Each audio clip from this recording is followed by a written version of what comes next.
السلام علیکم ورحمۃ اللہ وبرکاتہ۔ نحمدہ ونصلی علی رسولہ الکریم، اما بعد، فاعوذ باللہ من الشیطان الرجیم، بسم اللہ الرحمن الرحیم۔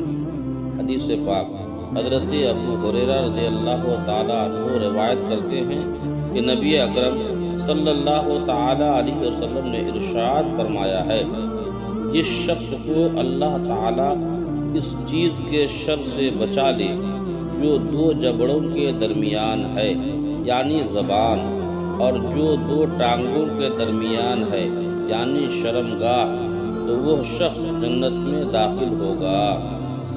حضرت ابو جحیفہ رضی اللہ تعالی عنہ روایت کرتے ہیں کہ نبی اکرم صلی اللہ تعالی علیہ وسلم نے دریافت کیا، اللہ تعالیٰ کے نزدیک سب سے زیادہ پسندیدہ عمل کون سا ہے؟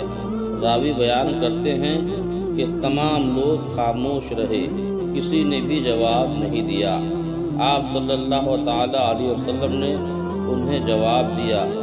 نبی اکرم صلی اللہ تعالی علیہ وسلم نے ارشاد فرمایا، وہ زبان کی حفاظت کرنا ہے۔